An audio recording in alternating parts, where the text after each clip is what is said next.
Steel Auto Drafter is a feature in STAAD.Pro that helps in generating drawings that can then be used as a preliminary or basic drawing for creating the fabrication and detailed drawings. Steel Auto Drafter will automatically produce 2D layouts, elevations, and projected views for a variety of structures. For example, portal frames, trusses, electric towers, and more. It also will automatically generate the steel material takeoff, or MTO. The MTO can be created in a text file or drawing file format. So once we're done with the analysis in the model, we can go to our Workflow tab and enter into Steel Auto Drafter. Once we're in Steel Auto Drafter, we have the ability to rotate our structure and look at it from the top view. We can view from the left-hand side. We can view the structure from the front. So we can easily review the 3D model and decide where we want to create 2D drawings in Steel Auto Drafter. Let's talk about how to create grids.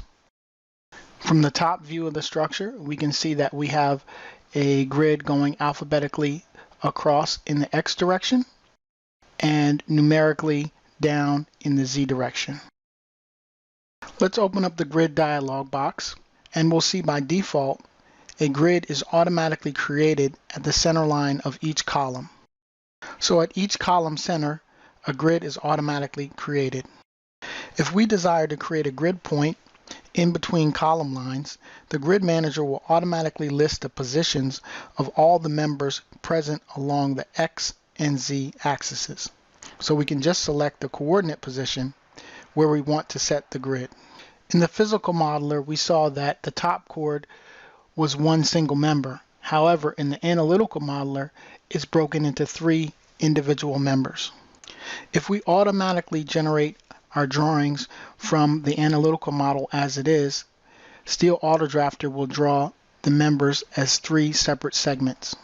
In Steel Auto Drafter, we can group the segments so that they will be drawn as one single member. To group members of the portal frame, we'll select the member on the frame and choose the section at X equal to 0. Once we're in the section view at a particular section coordinate, we can see the different options available for grouping members in the frame. Now let's group the segments of the top chord. We will select all the segments of the member, right-click to create our group, and then we'll see that we're asked whether we want to have purlins on this section. So now we can specify the section of the purlin.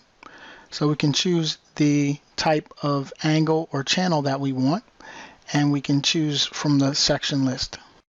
Now let's create groups for our other top chord and bottom chord in the frame. Now that we've grouped the members in the frame, we can generate the drawings at that section. Select the member, right-click, and choose Draw Section.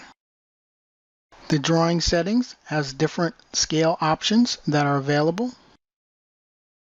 We also have the option to draw full sections or part sections. So let's select full section. Now we have the option to generate the drawing or add it to the drawing list. If we create a drawing list and close the application and reopen it, the drawing list will always be available at any point in time. So let's go ahead and generate our drawing. So we're going to get the elevation drawing, the schedule of steel sections, the material takeoff, and also a legend for the drawing. In the same way, we can create a drawing list with sections at the desired coordinate positions. We can see the drawing list that has been created, and we can select only the drawings that are to be generated. Let's select the option to draw. Now the drawings were generated for all the members in the projected plane. Now let's choose the plan drawing option and view the structure from the top. From the top view, we can see that the horizontal bracing is below the roof level. So to generate a plan at the horizontal bracing level, we'll select the member, right-click on it, and we'll choose the plan at 7,000 millimeters. Choose to create the drawing. Let's take a look at the horizontal bracing on this plan level, and we can see that from the text, and we can see that one of the bracing members is grouped together, the other is broken into two members. Now let's take a look at our section at Z equal to 0. If we look at our vertical bracing, we can see when we have bracing that is ungrouped, it will be broken into two segments on the drawing, and the group bracing will be drawn as a continuous member. Let's take a look at a few drawings we generated for this model.